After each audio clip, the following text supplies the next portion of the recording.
Muy bien. Entonces el tema que vamos a exponer el día de hoy es el de las piodermias.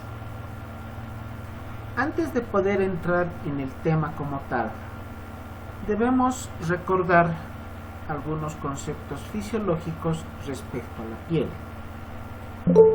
La piel se convierte en una barrera, en un mecanismo protector, un mecanismo de defensa, el más extenso que tiene el cuerpo humano, que nos va a servir para poder evitar el contacto directo de los órganos del cuerpo con el medio ambiente. Esta función de protección se va a lograr gracias a que se cumplan ciertos requisitos, que son mantener la integridad de la piel. La piel que está indemne, que está sin lesiones, que no tiene heridas, no tiene soluciones de continuidad, la piel sana, es esa piel que nos va a servir como medio de defensa. El pH.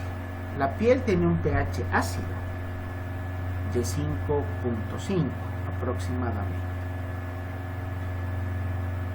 Este pH, al ser ácido, justamente nos ayuda a poder mantener esta función de barrera, de protección, de órgano que detiene el ingreso de microorganismos o de agentes externos hacia el interior del cuerpo.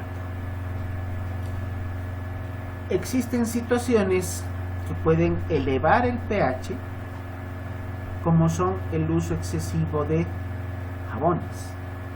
¿Qué es lo que hacemos actualmente? Yo creo todos, ¿no?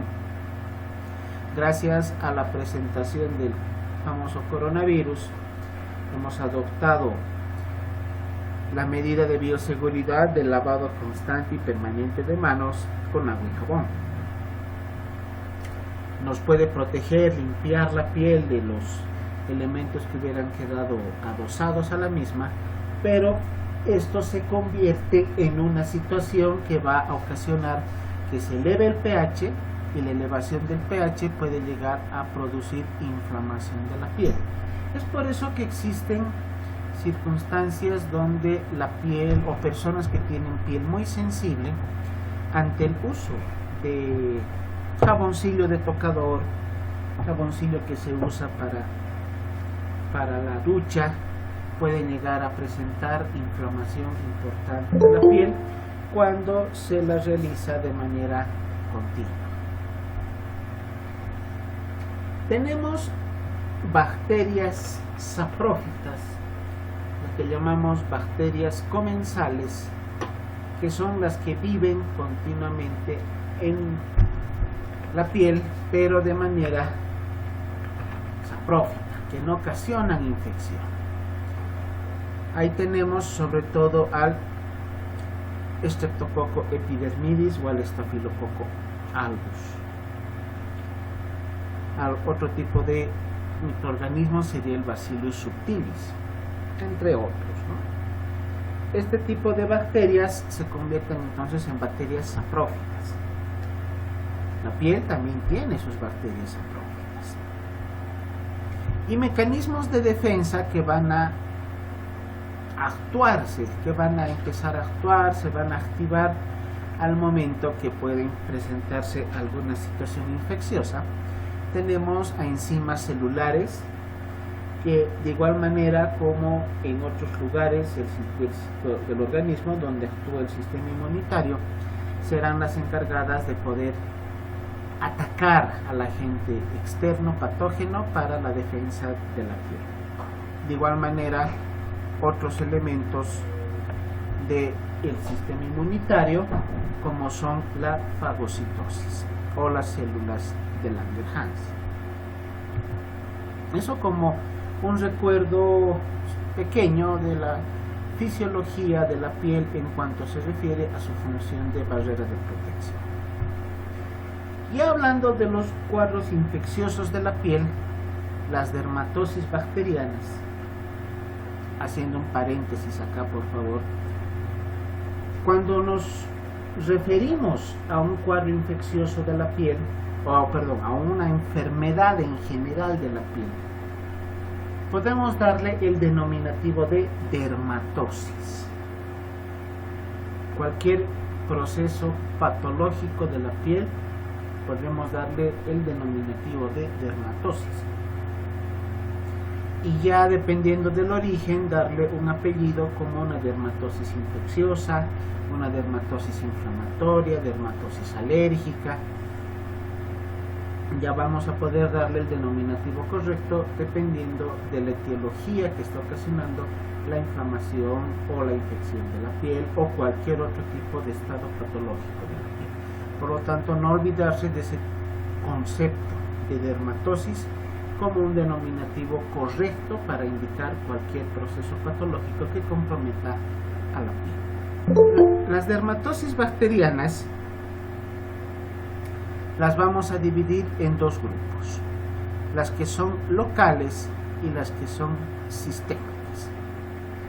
Las locales, las más frecuentes, las más comunes, las que vamos a encontrar con mayor frecuencia en nuestra práctica médica, son aquellas que van a estar circunscritas a un cierto segmento de la piel, entre las que vamos a encontrar a las piodermias, las pústulas, rinoescleroma, la tularemia y el eritrasma.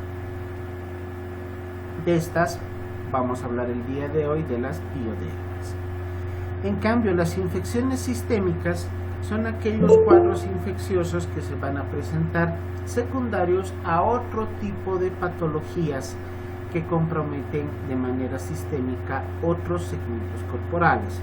Ahí hablamos sobre todo de lo que es la tuberculosis. No olvidar que en nuestro país vivimos de la mano de la tuberculosis. Es una enfermedad que está presente en todas las zonas geográficas, en todos los estratos sociales. Ya no es como antes se pensaba, hace unos 20 años, 30 años se denominaba la tuberculosis enfermedad de la pobreza. Actualmente ya podemos indicar que la tuberculosis es una patología endémica en nuestro medio y que podemos llegar a contraerla en cualquier momento. La presentación más usual de la tuberculosis es la forma pulmonar, pero tenemos variantes como las tuberculosis extrapulmonares, sobre todo la que compromete a la pleura, meninges, riñones, entre otras, pero sin olvidarnos que existe una variante que es la tuberculosis cutánea. Entonces vamos a indicar a la tuberculosis como una de las patologías sistémicas que tendrá una presentación a nivel de la piel. Y hablando de las piodermias como tal, el concepto de piodermia significa pus en la piel. Piodermia significa pus en la piel. Por lo tanto, serán todas las patologías que nos van a llegar a producir cuadros infecciosos que tengan en algún momento la presencia de material purulento. Tenemos a los agentes causales más importantes, al Staphylococcus aureus, al Streptococcus alfa hemolítico y al Streptococcus beta hemolítico. De estos tres agentes etiológicos bacterianos, el que con mayor frecuencia va a ocasionar infecciones cutáneas es el Staphylococcus aureus. De eso, por favor, nunca nos olvidemos. De igual manera que una infección urinaria tiene como agente etiológico más frecuente al Escherichia coli, que eso ya lo sabemos y no debemos nunca olvidarnos. De igual manera, las piodermias tendrán como agente etiológico más frecuente, más del 80% de los casos, al Staphylococcus aureus. Entre el Staphylococcus aureus y el Streptococcus alfa hemolítico pueden llegar a ocasionar varias enfermedades: el impétigo, periporitis, foliculitis, forunculosis y rosadenitis, que son patologías que las vamos a ir desglosando a continuación. Y patologías ocasionadas por otro agente causal también relativamente frecuente, pero mucho menor que el Staphylococcus aureus, estaría el impétigo, la erisipela y el ectima. Veamos algunas de estas patologías. El impétigo vulgar o impétigo contagioso es una infección cutánea ocasionada por el Staphylococcus aureus en un 80% y el Streptococcus pyogenes o beta-hemolítico del grupo A en un 20% de los casos. El impétigo es una patología muy frecuente, sobre todo en la población pediátrica. El mayor número de casos se ha reportado en niños menores de 5 años. No es raro, pero es poco frecuente el poder encontrar este tipo de patología en adultos. Esta patología puede ser primaria o secundaria. Primaria, cuando se presenta alrededor de los orificios naturales de la piel. Hablamos de la boca, los ojos, oídos, órganos genitales, región perianal. A eso llamaremos el impétigo primario. Y es secundario cuando compromete cualquier otra zona de la piel que no tenga relación con los orificios naturales.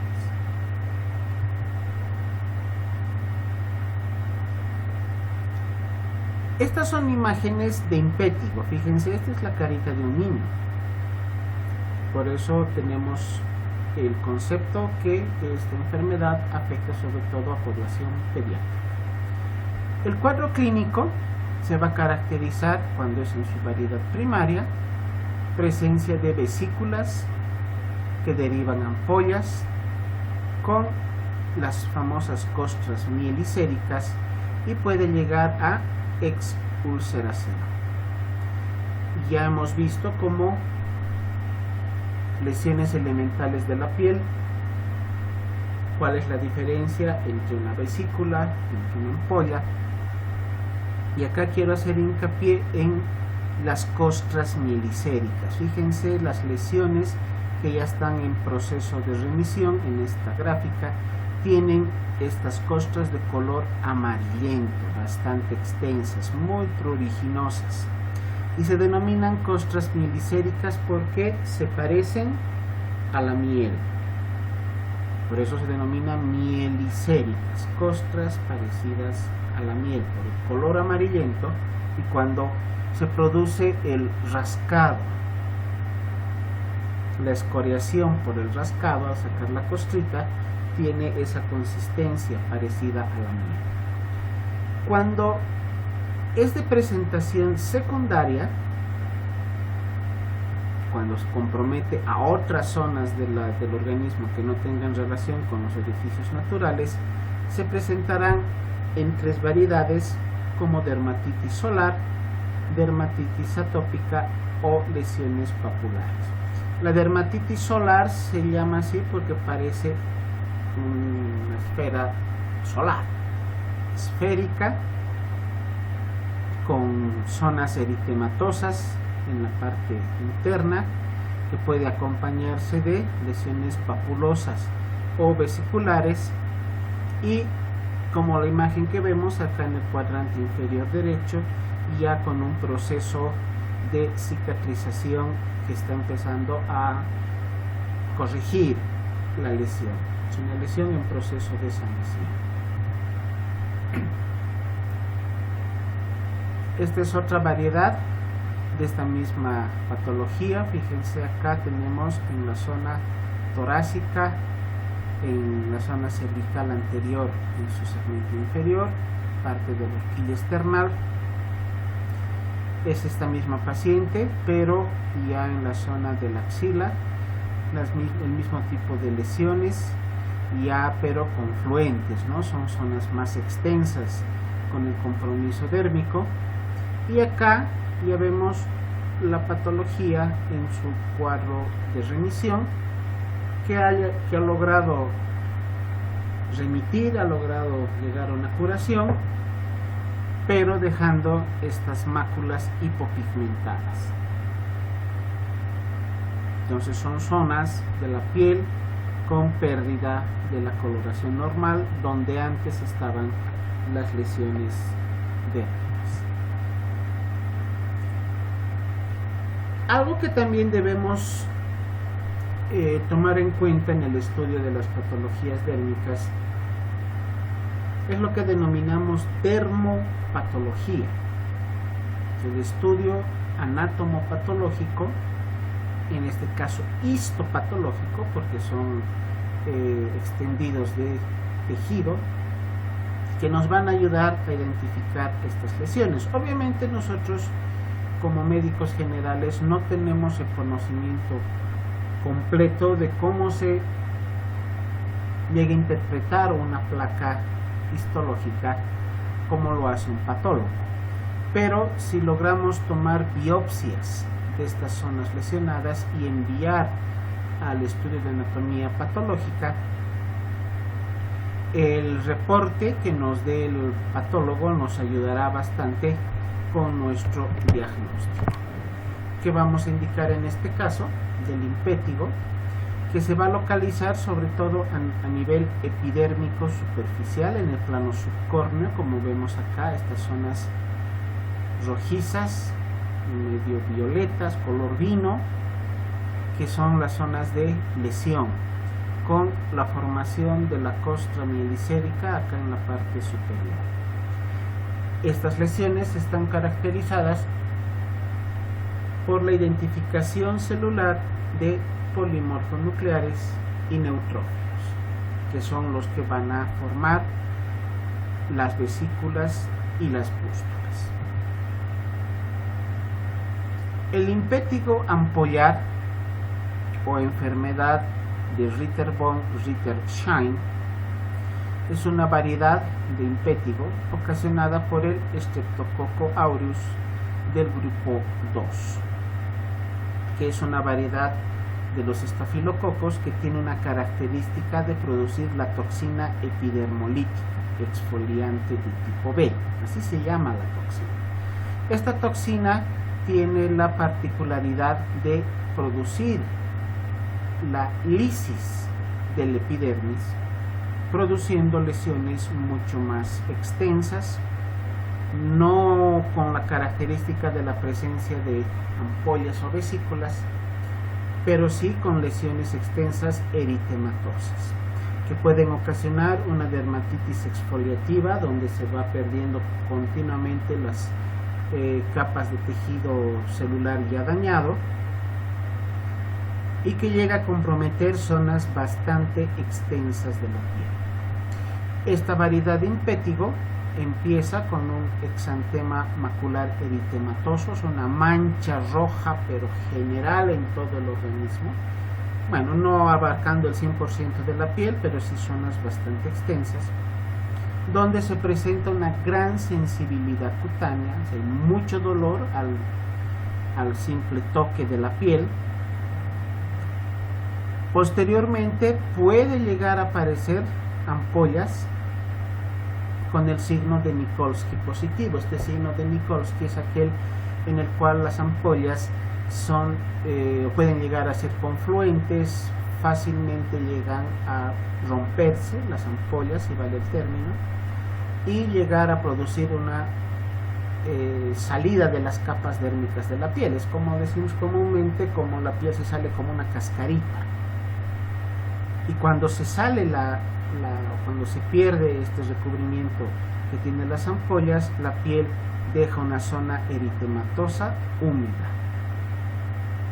Y al perder la capa superficial, donde se encuentra la queratina, es una zona extremadamente dolorosa. al simple roce de la ropa puede llegar a producir un dolor extremadamente intenso. Esta variedad se asocia a conjuntivitis, otitis media o infecciones nasofaringeas también ocasionadas por estafilococo. O sea, puede llegar a comprometer, además de la piel, a estas otras zonas, produciendo también cuadros infecciosos. Puede llegar a acompañarse de síntomas generales como la fiebre muy alta, que en los niños puede llegar hasta 40 grados,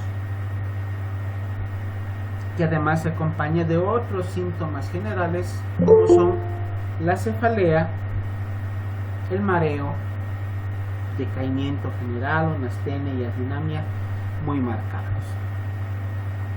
El tratamiento para los casos del impétigo. Como todo cuadro infeccioso, se requiere la utilización de tratamiento antibiótico. Pero, además de este tratamiento antibiótico, se debe utilizar medidas generales. La higiene de la piel, mantener la piel limpia, el aseo de la piel, no solamente el lavado de las manos o de la cara, sino la limpieza general de toda la extensión de la piel con la utilización de agua y jabón.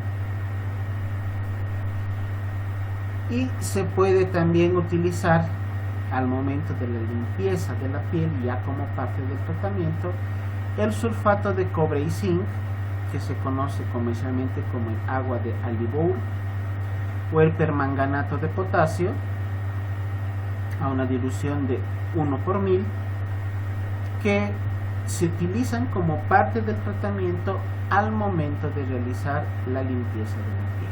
Se debe eliminar las costras mielicéricas, porque esto va a favorecer la curación, la remisión de las lesiones.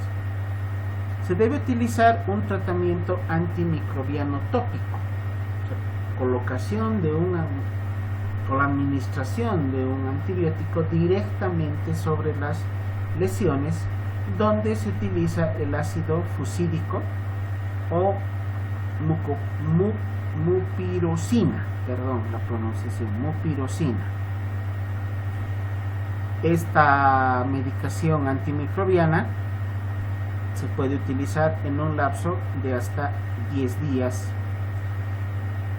para poder limitar la transmisión de la enfermedad, para limitar la extensión de las lesiones, para que ya no se comprometan mayores zonas de la piel. Y es el tratamiento de elección en estas formas localizadas, no tanto así en las formas generalizadas. Y para complementar el tratamiento debemos utilizar antibióticos sistémicos que se administran usualmente vía parenteral en casos de pacientes hospitalizados. Ahí podemos utilizar la amoxicilina con ácido clavulánico.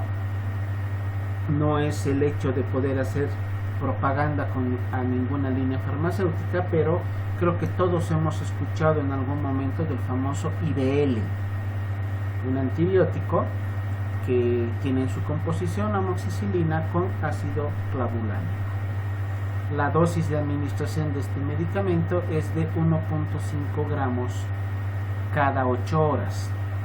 1.5 gramos cada 8 horas, ya sea vía parenteral como también se puede administrar vía oral. Tiempo de administración del medicamento entre 7 a 10 días. La penicilina, que todavía se considera como un antibiótico que hay que tomar en cuenta para el tratamiento de esta lesión. La variedad de penicilina que podemos usar es la penicilina sódica a dosis de 2 millones de unidades internacionales cada 12 horas, o la amoxicilina, ya sea vía oral 500 miligramos cada 8 horas o vía parenteral 1 gramo cada 8 horas, también por un lapso de 7 a 10 días. La dicloxacilina, que es considerada como uno de los medicamentos más usuales y que se debe considerar de primera línea, para el tratamiento de este tipo de infecciones a dosis de 500 miligramos cada 8 horas. La dicloxacilina solamente viene en presentación de comprimidos para administrar vía oral. Tenemos una variante en cuanto a la dicloxacilina, que es la cloxacilina. La cloxacilina se puede administrar vía parenteral a dosis de 1 gramo cada 6 horas. La dicloxacilina solamente viene en presentación de comprimidos, 500 miligramos cada 8 horas. Tiempo de administración también entre 7 a 10 días. Y un último grupo farmacéutico son los macrólidos, que serán administrados cuando exista hipersensibilidad o reacciones alérgicas a cualquiera de los otros grupos farmacológicos. Acá podemos utilizar la citromicina a dosis de 500 miligramos por día, o la claritromicina a dosis de 500 miligramos cada 12 horas. También el tiempo entre 7 a 10 días. Otra patología que vamos a mencionar hoy es la foliculitis, que se refiere a la infección del folículo pilosebáceo, el folículo donde nacen los vellos corporales. A eso se denomina foliculitis. Este proceso infeccioso se acompaña además de un proceso, una reacción inflamatoria perifolicular. O sea, el proceso patológico no solamente es una infección del folículo, sino también una inflamación de toda la zona circundante al folículo. Los agentes etiológicos causantes de esta infección, también tenemos al Staphylococcus aureus. Podemos incluir acá a una variedad de bacterias poco usuales, como son las pseudomonas, la pseudomona aeruginosa, o bacterias gram negativas, entre ellas la Escherichia coli.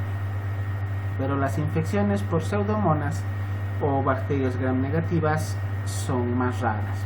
Usualmente encontraremos como agente etiológico al Staphylococcus aureus.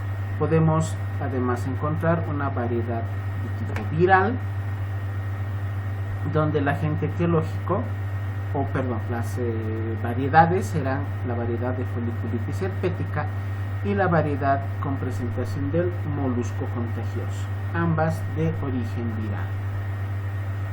Como origen micótico tendremos a la cándida, a la Malassezia furfur y a los dermatofitos. Y otras variedades que ya son poco usuales de encontrar por la presentación rara de la enfermedad de la sífilis. La sífilis, estamos hablando del siglo XIX, era una enfermedad potencialmente mortal por la evolución rápida de los síntomas y en esa época la ausencia de antibióticos. Pero desde el descubrimiento de la penicilina, ya la sífilis es una enfermedad que realmente se ve de manera muy excepcional, y su variedad cutánea con la presentación de foliculitis más rara aún. Factores predisponentes para la presencia de foliculitis: el afeitado, pacientes varones que tienen que proceder al afeitado de la barba, del bigote en forma diaria, producen inflamación, pueden llegar a producir inflamación de los folículos pilosos cuando el afeitado es diario o inclusive hasta 2 veces por día, con la utilización de navajas o navajillas, lo que quieran utilizar para el afeitado, que se utilice el mismo instrumento durante un tiempo prolongado. Otro factor es que se utilice directamente sobre la piel, ¿no? Lo usual para el afeitado es la utilización de las famosas espumas de afeitar o simplemente un jaboncillo, pero la utilización la no utilización de estos compuestos, de estos productos, puede llegar a ocasionar la foliculitis. Estas espumas de afeitar tienen en su composición, muy aparte de lo que es el compuesto como tal, que reblandece la barba, reblandece los vellos para su extracción más sencilla, tiene compuestos como el aloe vera que desinflaman la piel y evitan las lesiones a nivel de los folículos.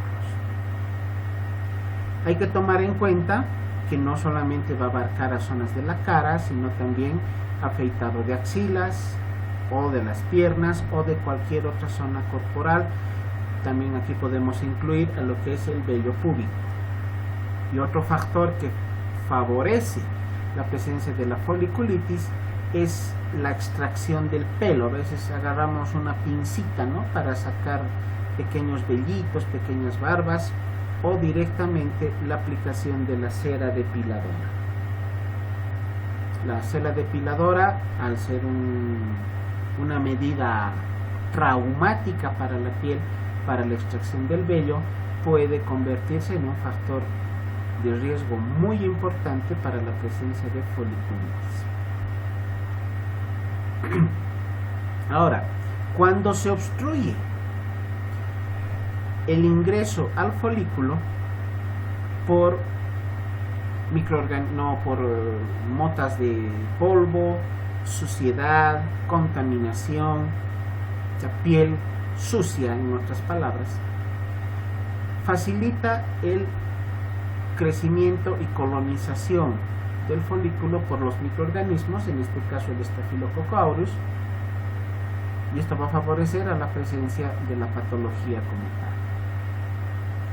Preparados de corticoides tópicos, la utilización de las famosas cremas antiinflamatorias dérmicas, sobre todo a base de betametasona. Y he visto pacientes que utilizan la betametasona como si fuera una crema hidratante, como la famosa crema Nivea, que se utiliza para todo. La utilización de manera prolongada y crónica de estos preparados de corticoides tópicos nos darán también un factor de riesgo para la presencia de foliculitis. Y la utilización de antibióticos sistémicos, antibióticos que estamos utilizando para combatir algún otro tipo de infección, o pacientes que tengan un sistema inmunitario deprimido, como son los casos de diabetes, cáncer o tratamientos inmunosupresores como los que se utilizan en el caso del lupus eritematoso sistémico o la artritis reumatoidea. El cuadro clínico de la foliculitis se va a caracterizar por la presencia de pápulas o pústulas que están en el orificio del folículo piloso. Como vemos en esta imagen, acá tenemos pústulas, los puntitos blancos, con un halo eritematoso perilesional.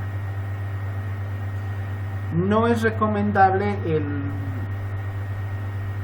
romper las pústulas, ¿no?, como si fuera un famoso mochito, el reventarlo, porque esto va a predisponer a que estas lesiones fácilmente puedan llegar a erosionarse e inclusive a formar úlceras. La presencia de esta patología, sobre todo cuando estamos hablando del agente etiológico del Staphylococcus aureus, más que de la variedad viral o micótica, es una patología que se va a presentar durante un tiempo prolongado, o sea, se considera una enfermedad crónica. Y los síntomas que pueden acompañar pueden ser dolor leve, ocasional, que puede acompañarse de prurito.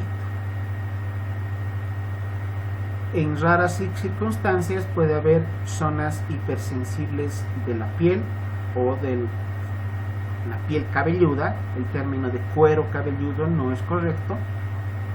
El término correcto para la piel que recubre la cabeza y donde tenemos el cabello es de piel cabelluda. En estas circunstancias de la piel hipersensible habrá dolor ya de mayor intensidad. Y también se puede acompañar de otras variedades como es la psicosis de la barba y foliculitis queloidea de la nuca, que son variedades que vamos a ver a continuación. Aquí tenemos algunas imágenes de foliculitis. Cada uno de los puntitos que vemos de color rojo son lesiones de los folículos pilosos, en este caso en variedad eritematosa, que ha habido, donde se observa que hubieron pústulas y el paciente se ha rascado. ¿Cómo sabemos que se ha rascado? Porque vemos en el centro de cada lesión una zona de coloración más oscura, medio café. Esas son pústulas que han sido decapitadas. O sea, el momento del rascado y el sacar la pústula con su contenido, ya eso se denomina una pústula decapitada. Acá vemos ya la variedad o la patología de la foliculitis, pero con la presentación de las pústulas. Esta es una extremidad inferior, se observa fácilmente, que ha sido sometida a depilación con cera caliente. Entonces tener en cuenta esta circunstancia para evitar llegar a presentar esta alteración cuando se utilice la cera depiladora. No ocurre en todos los pacientes, pero sí en personas que tienen una piel muy sensible. Y la presentación más común es a nivel de la barba, ¿no? De la zona del mentón, donde se tiene el mayor número de folículos pilosos. Y acá vemos las pústulas, varias de ellas que están relacionadas cada una con un folículo piloso infectado. En la dermatopatología vamos a indicar que se va a reportar un proceso inflamatorio perifolicular. En estos casos, además, se puede encontrar lesiones extensas con necrosis. En casos crónicos o en casos de rascado crónico, o en los casos en los cuales no se utiliza el tratamiento antibiótico oportuno y adecuadamente, se puede llegar a presentar necrosis del folículo piloso, lo cual llevará a la muerte como tal, llamémosle así, del folículo piloso, y por ende ese folículo ya no tendrá el crecimiento del vello. Y esa zona, porque no es un solo folículo que entre en necrosis, quedará de por vida sin la presencia de vello. Eso es lo que se produce con la cera depiladora. Las personas que han utilizado la cera depiladora saben que una vez que se coloca y se extrae la cera, en esa zona prácticamente nunca más vuelve a crecer vello por la necrosis que se ha ocasionado en el folículo piloso correspondiente.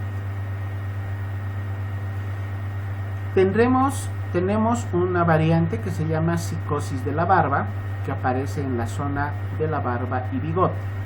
Estamos hablando del maxilar inferior en toda su extensión, desde la zona infraauricular de ambos lados de la cara hasta la zona infranasal, donde se asenta el bigote. La etiología es la misma, la fisiopatología con las características de las lesiones del folículo piloso también es la misma. Esta variante de la psicosis de la barba es de presentación crónica, de muy difícil control. A pesar de tratamientos antibióticos, la posibilidad de recaídas o recidivas son bastante amplias. Tenemos un compromiso por abajo del infundíbulo, o sea, por debajo de la zona de la cara, que llega a comprometer estas zonas donde se tiene el crecimiento de la barba y del bigote. Y lamentablemente son lesiones que dejan cicatrices. Sabemos que una cicatriz, por muy pequeña que sea, es una lesión cutánea que no tiene solución. Las cicatrices no desaparecen. Algunas muy pequeñas, con lesión mínima de la piel, puede que en algún momento puedan llegar a remitir y perderse por completo, pero las cicatrices usualmente se quedan de por vida. Otra variedad es la foliculitis queloidea de la nuca, que se presenta justamente en la zona occipital, que es producida o que vamos a encontrar sobre todo en los varones. Aparece en el límite de implantación del cabello en la zona occipital y es secundaria a la utilización de la navaja. Cuando el varón va al peluquero, se hace recortar el cabello de la zona occipital, y la utilización de la navaja para la depilación de esta zona, que tal vez no está desinfectada, está contaminada por haber sido utilizada con otro cliente de manera previa, puede llegar a ocasionar estas lesiones. También, a pesar de que no pueda llegar a producir rascado o prurito para el rascado posterior, la remisión espontánea de estas lesiones o posterior a un tratamiento antibiótico puede dejarnos lesiones cicatrizales e inclusive queloideas, que son cicatrices exuberantes. Cuando las lesiones son extensas, como en este caso vemos varias lesiones pustulosas, va a haber dolor a movimientos del cuello, dolor también espontáneo, y puede acompañarse de prurito, que en última instancia es el que ocasiona el rascado, las lesiones, la presencia de erosiones, que en última instancia pueden llegar hasta la ulceración. Tratamiento de la foliculitis: la utilización de antibióticos y antisépticos tópicos, que tópicos denominamos cuando se utilizan en una zona determinada de la piel, que debe ser combinada con la utilización de antibióticos sistémicos, sobre todo de la utilización de antibióticos a través de la vía oral. Entre los antisépticos tópicos tenemos a la solución yodada al 1%, no estamos hablando del alcohol yodado, sino de la solución yodada que conocemos como iodopovidona, que viene en concentración al 1%, que conjuntamente con la limpieza de la piel, el lavado con agua y jabón, posteriormente la aplicación tópica de esta solución yodada ayudará bastante en el tratamiento. Entre los antibióticos de vía oral que podemos utilizar está la combinación del sulfamethoxazol con el trimethoprim, que conocemos con el nombre de cotrimoxazol. El cotrimoxazol se da a dosis de 800 quebrado 160 miligramos, 800 de sulfamethoxazol, 160 miligramos de trimethoprim, que se dan vía oral cada 12 horas. Duración del tratamiento hasta 21 días. Si el agente es micótico, tendremos que utilizar un antimicótico, entre ellos el fluconazol a dosis de 150 miligramos por día, pero ya como cualquier otro tipo de tratamiento antimicótico, el tiempo de administración será entre 3 a 4 semanas, con la posibilidad de ampliarse hasta 6 u 8 semanas inclusive. Otras medidas que podemos utilizar como tratamiento son el uso de la isotretinoína, el levamisol en casos de resistencia a cualquiera de los tratamientos previos, a dosis de 50 miligramos durante el lapso de 8 días en ciclos de 8 semanas. Si se administra la medicación durante 8 días, se considera un ciclo por semana, y se realizan estos ciclos durante el lapso de 2 meses.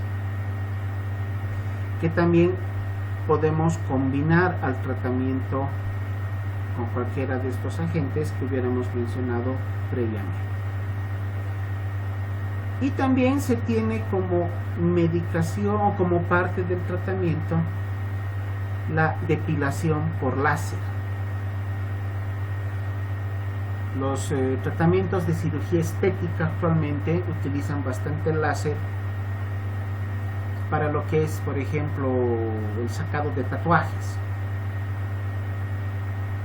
Como parte de la medicación o de las medidas terapéuticas, perdón, no medicación, de las medidas terapéuticas para el tratamiento de la foliculitis, podemos indicar el uso de la depilación láser. De esta manera eliminamos los folículos infectados, eliminamos el proceso inflamatorio perifolicular y el cuadro puede llegar a una remisión, pero la utilización del láser como medida terapéutica también tiene gran posibilidad de recaída. Los forúnculos son lesiones también infecciosas, pero de mayor extensión, son más grandes en cuanto a su presentación y en menor número en relación, por ejemplo, a lo que habíamos visto, las lesiones del impétigo o de la foliculitis. Se caracteriza por una reacción inflamatoria perifolicular, pero con necrosis ya de todo el folículo piloso, que llega posteriormente a sobreinfectarse. Zonas en las cuales usualmente asienta los forúnculos son las axilas, los pliegues cutáneos, sobre todo el interglúteo, las ingles, zonas submamarias, cuello y fosas nasales. Pero no es exclusivo de estas zonas y podemos encontrarla también a nivel de extremidades o del tronco. La clínica o las manifestaciones clínicas se van a iniciar con la presencia de una zona eritematosa, una zona rojiza que después evoluciona hacia la presencia de una pústula bastante dolorosa, bastante sensible al tacto, con presencia de un material purulento que pueda drenar posteriormente hacia el folículo necrosado. Se lo llama clavo, ven acá entre paréntesis la palabra clavo, porque vemos acá en este forúnculo un puntito negro al medio de la lesión pustulosa, que al momento de drenar sale como un clavito pequeño con la cabecita negra, que sería justamente esta lesión que estamos observando acá. Como es un proceso infeccioso ya más severo, inclusive con presencia de necrosis extensa y masiva del folículo infectado, puede acompañarse de fiebre, la fiebre que puede llegar hasta 39 grados, o adenopatías regionales. La inflamación de los ganglios linfáticos regionales siempre es sinónimo de un proceso infeccioso importante, de una infección severa. A pesar de sus características clínicas más llamativas en relación a la foliculitis, los forúnculos pueden llegar a curar entre 5 a 7 días. O sea, el tiempo de evolución es más corto con el tratamiento adecuado, pero también con la probabilidad de poder dejar lesiones cicatrizales. Y la posibilidad de recidiva también es bastante amplia. Los forúnculos que se presentan a nivel de la zona de la nuca, de la región occipital, son lesiones a veces únicas o de un número muy pequeño, 2 o 3 lesiones, pero mucho más grandes, más extensas, con una característica clínica similar a la de los forúnculos que hemos visto previamente. Se inician con la presencia de estos forúnculos que van confluyendo hasta formar uno solo. O sea, esta lesión, que es única, tiene en su contenido varios forúnculos que han ido confluyendo hasta convertirse en uno solo. Ya la presencia de material purulento es mucho más importante en cuanto a su cantidad y por lo tanto ya se puede considerar como un absceso. Si es un absceso con material purulento en una cantidad importante, puede drenar espontáneamente, drenando el material purulento que se encuentra en su interior. Algo que quiero recalcar acá es que cuando nos encontremos con cualquier cuadro infeccioso que tenga pus en su interior,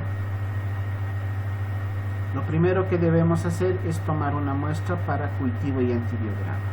Si vemos estas lesiones de abscesos, lesiones de pústulas que drenan espontánea o secundariamente, tomemos con todas las medidas de antisepsia para evitar la contaminación, pero tomemos una muestra para enviar al laboratorio a cultivo y antibiograma y tener de esta manera la posibilidad de tener una alternativa en cuanto al tratamiento antibiótico y no hacer un tratamiento empírico, no dar antibióticos a ciegas, como se dice, sino en base a lo que nos reporte un antibiograma.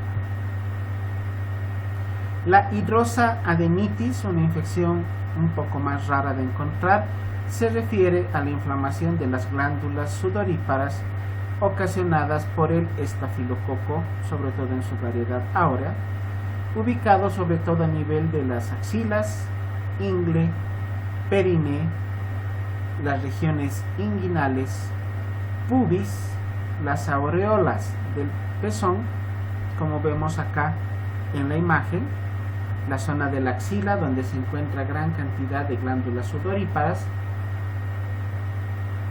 Podemos encontrar este tipo de infecciones ocasionadas por el estafilococo que van a ocasionar la inflamación y la infección de la glándula sudorípara. Ya no estamos hablando del folículo piloso, estamos hablando de la glándula sudorípara.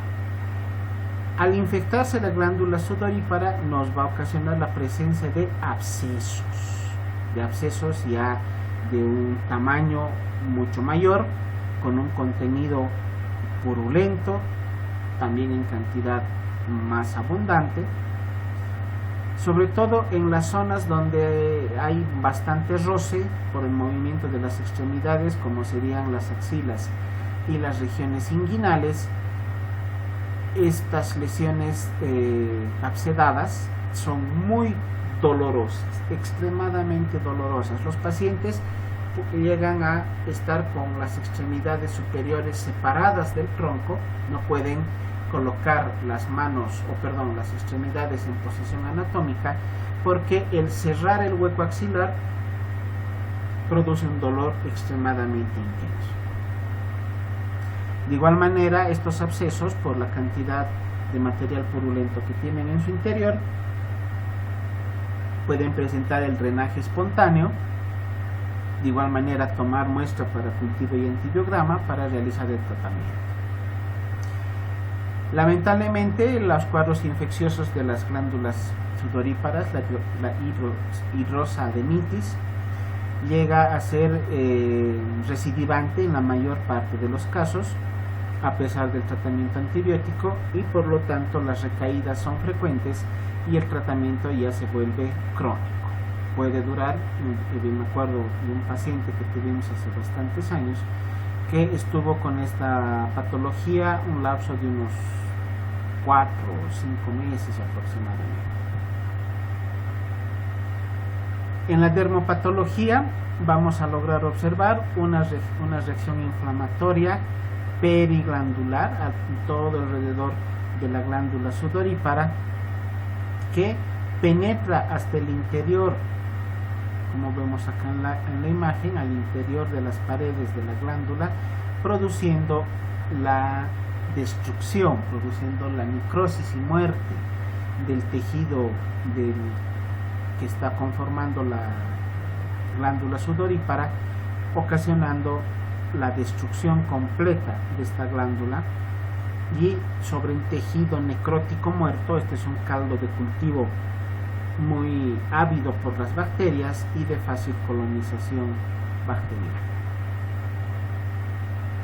Tratamiento de la forunculosis y de la hidrosadenitis: utilización de antibióticos orales antitópicos. Ya hemos mencionado en las patologías previas la utilización de la amoxicilina con el ácido clavulánico, la amoxicilina sola, las penicilinas, el uso de sobre todo la dicloxacilina vía oral, porque es el antibiótico de elección para las infecciones dérmicas por estafilococo, y también no olvidarse el uso de los macrólidos, y actualmente, bueno, no ahora recientemente, pero sí desde un periodo de un par de años se utilizan las cefalosporinas vía oral, como la cefixima. La cefixima, que se da a dosis de 400 miligramos por día, también está considerada como parte del esquema de tratamiento. El uso de la isotretinoína como un antiséptico local también ayuda en el tratamiento de estas lesiones, favoreciendo la remisión de las mismas. Debemos corregir situaciones que puedan favorecer la presencia de la infección, como es la humedad, mantener las zonas secas y limpias, evitar la maceración. Esto se produce sobre todo en personas obesas, donde ante la obesidad, ante la gran cantidad de piel que vulgarmente decimos como que cuelga del abdomen, de la zona del tórax, se pueden presentar en los surcos, por debajo de los senos, por debajo de pliegues abdominales, maceración por humedad, y ahí es donde puede comprometerse o podemos encontrar la forunculosis. También situaciones que comprometen el sistema inmunitario, como ya habíamos hablado previamente, la diabetes o cualquier otra patología relacionada con la inmunosupresión. En algunas circunstancias está indicado el tratamiento quirúrgico, que se va a relacionar o está dirigido a una extirpación en bloque, o sea, sacar toda la zona lesionada, hacer como un barrido, una limpieza general de toda la lesión subdérmica, extrayendo todos los forúnculos, los abscesos, todo el material purulento, hacer un drenaje del material o tejido necrótico, de tal manera que dejamos la piel, llamémosle así, limpia, sin presencia de los rastros de infección, para de esta manera favorecer la formación de tejido fibrinoso, que es el principio de la curación de la lesión. La periporitis es una variedad de estas infecciones cutáneas que vamos a conceptualizar como un proceso patológico que se presenta como complicación de la miliaria, que es producida también por el estafilococo y que llega a infectar a las glándulas sudoríparas. ¿Cuál es la diferencia? Que se presenta en pediatría en pacientes menores a un año. Como vemos en la imagen, las lesiones dérmicas se caracterizan por la presencia de pústulas que se pueden acompañar además de vesículas con el consiguiente contenido de material purulento. Llega a comprometer las zonas del dorso, las zonas del torácica y abdominal posterior, muslos, nalgas y regiones de la nuca. El tratamiento ya en pediatría está dirigido a la utilización de antisépticos locales, el debridamiento de las zonas purulentas y mantener la piel seca, evitar la sudoración. Debemos resecar un poco la piel en vista de que la humedad puede empeorar el proceso patológico como tal. Ahora vamos a ver otro grupo de infecciones de la piel que comprometan a tejidos blandos. Hablemos de la erisipela. Es un tipo de infección causada por el estreptococo beta hemolítico, que puede llegar a comprometer a zonas muy circunscritas de la piel, como vemos acá En la imagen tenemos compromiso de erisipela a nivel de la cara en el lado izquierdo y el dorso de la nariz, pero estando el lado derecho completamente sano. Esta infección de la erisipela tiene la característica de que puede llegar a comprometer a los vasos linfáticos, presente tanto en casos pediátricos como en casos de adultos, con la posibilidad de que si se presenta en pacientes pediátricos, la evolución de la enfermedad puede ser más tórpida, con un compromiso mayor en cuanto a síntomas generales, e inclusive en niños que tengan algún grado de inmunosupresión, llegar a ocasionar hasta cuadros sépticos. Usualmente se aloja o se puede encontrar a nivel de la cara y extremidades como las zonas de presentación más común. Las lesiones clínicamente van a estar presentadas con la aparición de eritema bien definido y además de eritema, un edema generalizado en toda la zona eritematosa, que posteriormente puede acompañarse de ampollas y ocasionalmente llegar a ulcerarse. Como presenta dolor y prurito en la zona lesionada, el rascado y la escoriación posterior pueden ser los factores que determinen la presencia de úlceras. La evolución de la enfermedad de manera normal, debemos decir la evolución normal de la patología, puede llegar a ser hasta de 12 días, inclusive hasta 2 semanas. Lo bueno de esta patología es que puede llegar a remitir sin dejar cicatrices, pero con la posibilidad de ser recidivaria. Acá vemos a nivel de la extremidad inferior izquierda, desde el dorso del pie, comprometiendo el tobillo y toda la extensión de la pierna, una lesión eritematosa con zonas que tienen edema, que se ve acá en el tercio medio de la pierna y a nivel del dorso del pie, que son características de la erisipela. ¿Qué significa erisipela? Significa piel roja, deriva de una voz griega que significa piel roja.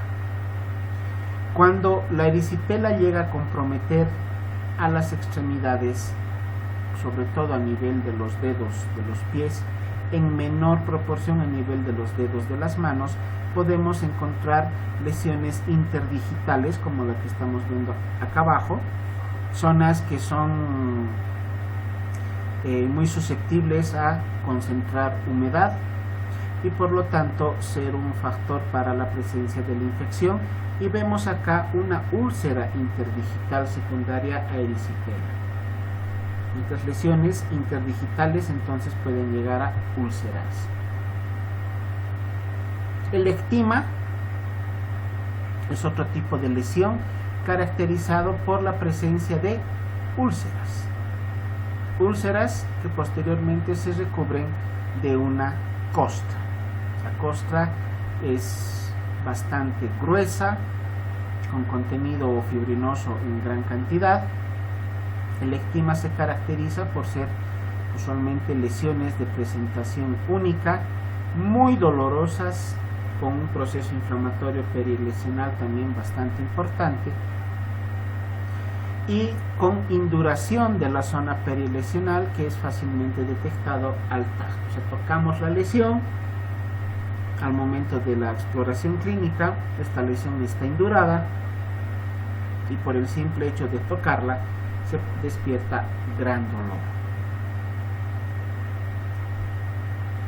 También puede presentar escoriaciones, las escoriaciones secundarias, o puede ser secundaria a escoriaciones, rascado de la piel crónico, puede llegar a producir ectima.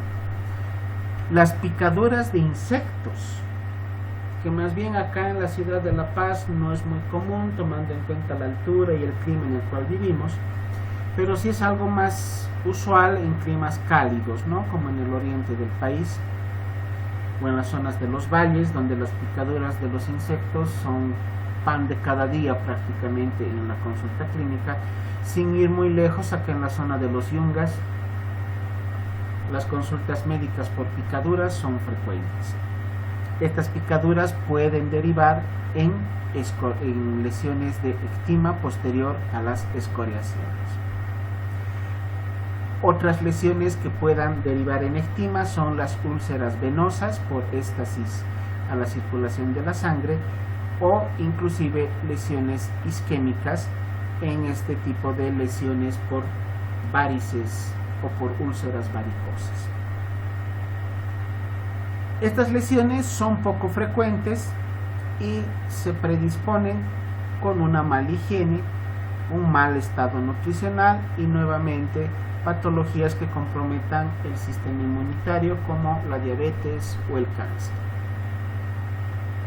Usualmente entonces las lesiones de escoriación no van a derivar ectima si es que el paciente está con un estado nutricional y con un sistema inmunológico adecuado. Patológicamente, en la erisipela vamos a encontrar edema importante de la dermis, dilatación de los capilares y de los linfáticos y el infiltrado de neutrófilos y células polimorfonucleares. La presencia de los neutrófilos obviamente indica la característica infecciosa de la piel y es el punto de partida para el cuadro infeccioso.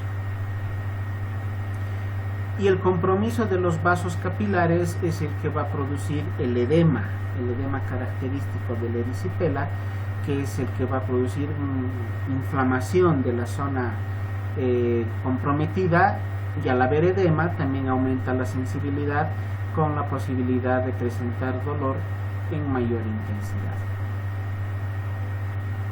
El tratamiento para la erisipela y el ectima son básicamente el mismo. Tratamiento antibiótico, podemos utilizar la penicilina procaínica, que está a la dosis 800.000 unidades internacionales, que se administran intramuscular en un inyectable en la zona glútea por el lapso de 10 días como mínimo. Penicilina benzatínica a dosis de 1.200.000 unidades internacionales, también por un lapso de hasta 10 días, que puede llegar a prolongarse hasta los 2 meses. Como alternativas de tratamiento vía oral, la eritromicina o la tetraciclina en dosis de 1 a 2 gramos por día. No olvidemos que la eritromicina y la tetraciclina vienen en presentaciones de 500 miligramos. Las dos vienen en presentaciones de 500 miligramos. Entonces, en el tratamiento utilizaremos entre 2 hasta 4 tabletas por día por un lapso mínimo de 10 días. El uso del cotrimoxazol en dosis que ya hemos indicado, de 800 quebrados 160 miligramos en casos de recidivas, también por un lapso mínimo de 10 días. Como tratamiento complementario podemos utilizar analgésicos y antiinflamatorios del grupo de los AINES, el ibuprofeno, la indometacina, el diclofenaco sódico, para disminuir el proceso inflamatorio y el edema que se presenta perilesional. Como tratamiento tópico, el uso del sulfato de cobre o el sulfato de zinc. Y en casos de ectima, como hemos visto en esas lesiones que pueden llegar a ser ulcerosas, el debridamiento quirúrgico. Y es un tratamiento de índole quirúrgico donde se extrae la lesión, todas las zonas perilesionales necrosadas, para de esta manera favorecer la cicatrización. Algo muy frecuente, mucho más frecuente que las anteriores patologías que les he mencionado, es la celulitis. Esta sí es una patología que la encontramos con bastante frecuencia. Actualmente tenemos un paciente internado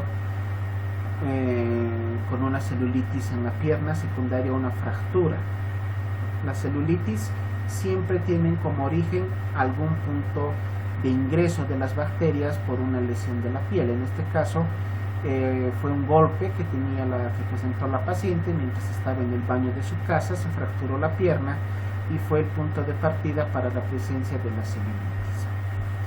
¿Cómo vamos a conceptualizar a la celulitis? Como una infección cutánea que compromete el tejido celular subcutáneo, por eso se llama celulitis, por la infección del tejido celular subcutáneo, que tiene una diseminación rápida, evoluciona de un día para el otro, comprometiendo zonas extensas de la piel, que afecta a los tejidos subcutáneos. Los agentes etiológicos más usuales, los estreptococos hemolíticos del grupo A y el estafilococo aureus.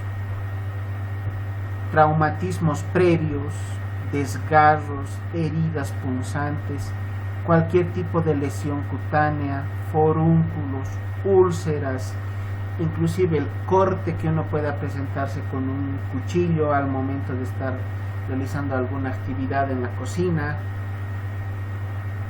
rascado por alguna lesión, por prurito de la piel, cualquier tipo de lesión previa de la piel puede convertirse en el punto de ingreso de las bacterias para llegar a producir la celulitis. La celulitis compromete zonas extensas, las lesiones tienen un color rojo intenso, con aumento de volumen, zonas eritematosas, dolor y aumento de calor local. Estamos hablando de la tetrada de Celsius.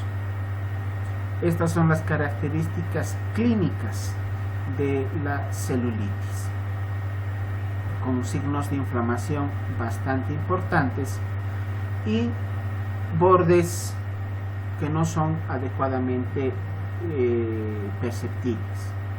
O sea, son lesiones extensas cuyos bordes, el límite donde se encuentra la lesión, se mimetiza con la piel sana. Entonces muchas veces es difícil el poder delimitar las zonas. Vamos a regresar aquí a una diapositiva previa. Se preguntarán por qué este brazo es de un niño, el antebrazo, ¿no? El antebrazo de este niño está con esta marca negra. Se delimita de esta manera al comienzo de la patología la extensión de las lesiones,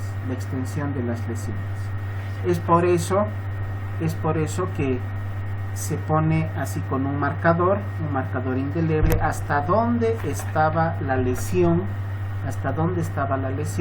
al comienzo de la patología. Y como vemos acá, ya la lesión ha remitido y está en una zona mucho más pequeña, pero comprometía a toda esta zona que está delimitada con el marcador. Entonces, para poder evidenciar objetivamente la evolución de la enfermedad, podemos realizar esta alternativa, esta maniobra en la cual delimitamos con un marcador la zona inicial de piel comprometida. Puede acompañarse de linfoadenopatías regionales, ya en casos de celulitis extensa, con un compromiso de zonas dérmicas muy extensas, como por ejemplo toda una extremidad, y en estos casos ya se acompaña de bacteremia, la presencia de bacterias en la circulación sanguínea, que es el punto de partida para la presencia de sepsis. Y no es raro encontrar pacientes en cuadros inclusive de shock séptico, tratamiento en unidades de terapia intensiva secundarios a un foco infeccioso dérmico. ¿Por qué llega a ser tan grave la evolución de esta enfermedad y cómo puede llegar a comprometer a tal punto de producir un shock séptico? Por la diseminación de la infección a través de los vasos linfáticos sobre todo, o del torrente sanguíneo. Como está la infección a nivel de la zona del tejido celular subcutáneo, donde tenemos está enriquecido con capilares sanguíneos, hay una gran concentración de capilares sanguíneos, las bacterias fácilmente pueden ingresar al torrente sanguíneo y diseminarse, convirtiéndose en un cuadro séptico. Y el tratamiento de los cuadros de celulitis ameritan la utilización de grupos de antibióticos de un efecto mucho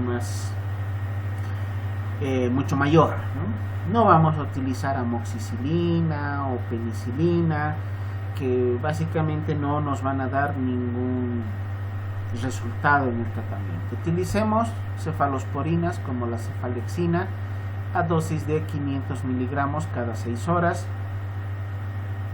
o la cefixima, que ya la hemos mencionado previamente, a dosis de 400 miligramos, pero una sola vez al día. También podemos utilizar la clindamicina en dosis de 300 a 600 miligramos cada 8 horas.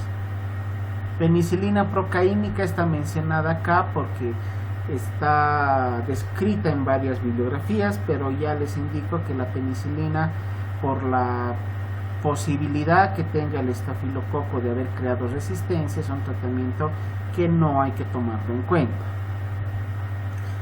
Podemos utilizar en casos de multiresistencia del estafilococo aureus la vancomicina, con la particularidad de que la vancomicina solo se utiliza vía parenteral, y una vía parenteral a través de una vía periférica.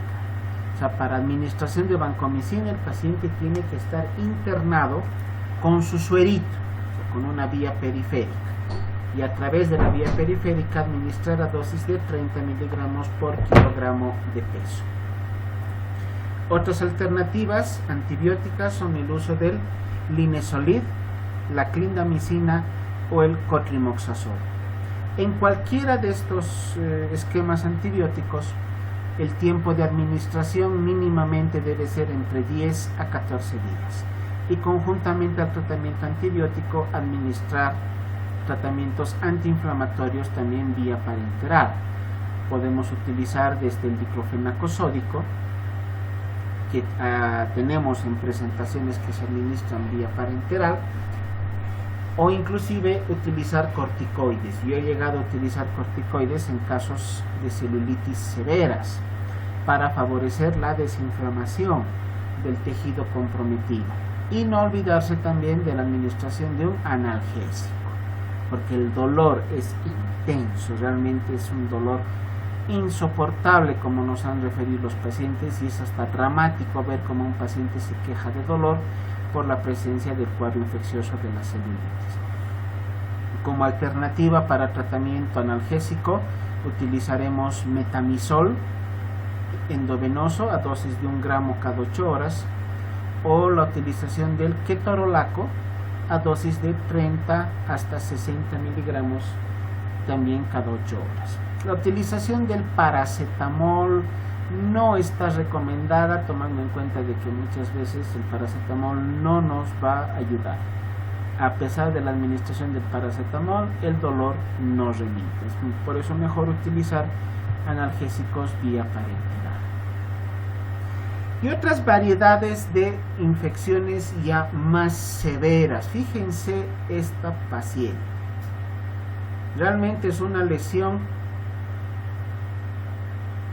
Yo me imagino que viendo esta imagen nunca se les va a olvidar la extensión de esta lesión, que ha comprometido toda la hemicara del lado izquierdo, con el compromiso de la zona del maxilar inferior, amputación de los labios, se ven los dientes, se ven las encías.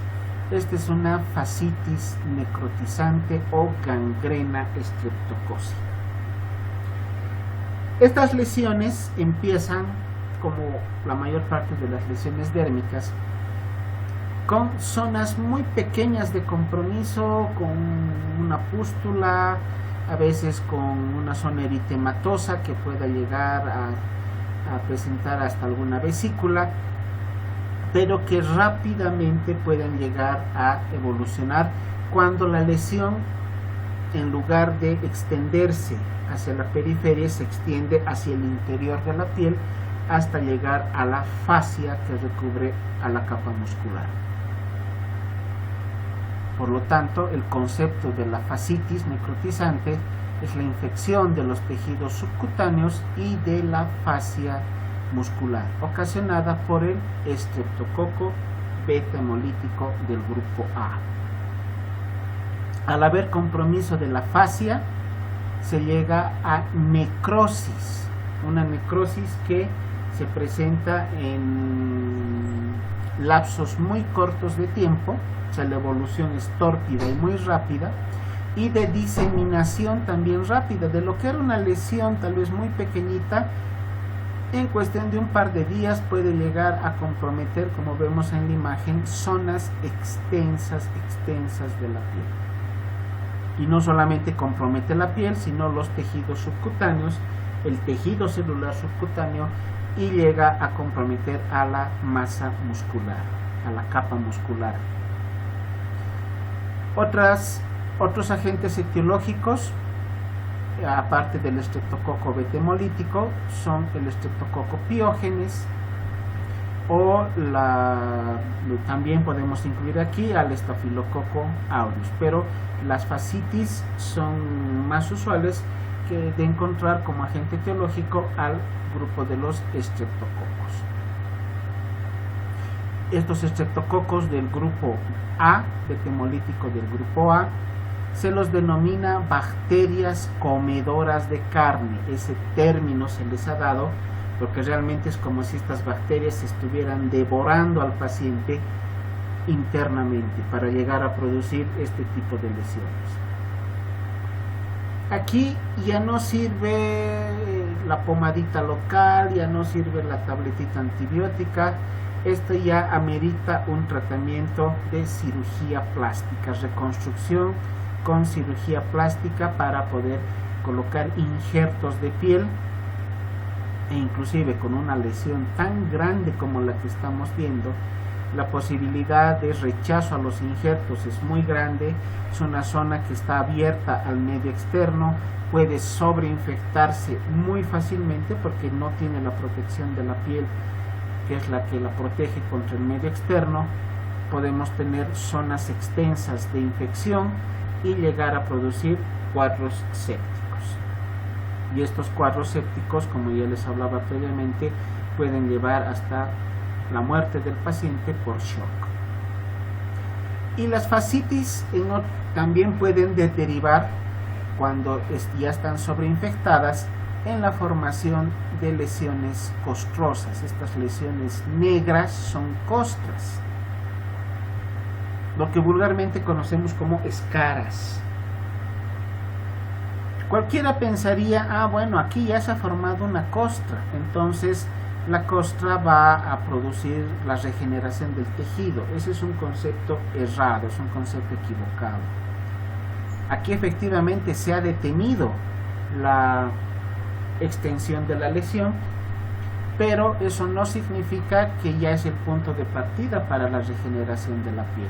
Fíjense, el borde de la lesión tiene una coloración rosa pálido, no se observa sangrado, por lo tanto es un tejido desvitalizado, es un tejido que no tiene vitalidad. Y estas zonas negras, estas costras, ya son producidas secundarias a presencia de necrosis. Efectivamente, estas lesiones se han detenido en su extensión, pero no van a curar. ¿Qué debemos hacer?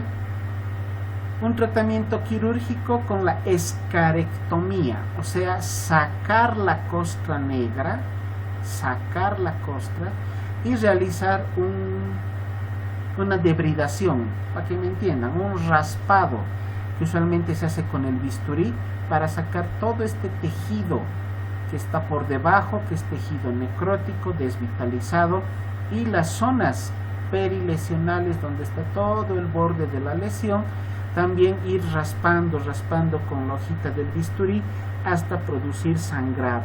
Tejido que sangra, tejido que está vivo. tejido que sangra, tejido que tiene posibilidad de regeneración. Si dejamos que esto se quede así, jamás va a cerrar, esta herida no va a curar. Debemos producir el sangrado, porque a través de la sangre es que este tejido va a recibir los nutrientes necesarios para poder regenerarse. Obviamente estas son lesiones muy grandes. Esta del pie está comprometiendo prácticamente un 90% del torso del pie. Llegar a o pretender que tengamos una curación espontánea con formación de tejido espontáneo para poder lograr curar la lesión a un 100% es prácticamente imposible. Se debe hacer la escarectomía, debridación de tejido necrótico, debridación de bordes, así se llama, el raspar con el bisturí toda la zona necrótica de los bordes y del fondo de la lesión para preparar al tejido para un posterior tratamiento de injertos dérmicos. Estas lesiones, fíjense a qué pueden llegar cuando se empiezan con algo muy pequeñito, pero de evolución rápida. O sea, las infecciones de la piel son lesiones que hay que tomar en cuenta, no descuidarse con el paciente, o si nos pasa a nosotros mismos, realizar el tratamiento oportuno, como en cualquier patología, para evitar llegar a estas lesiones y complicaciones posteriores.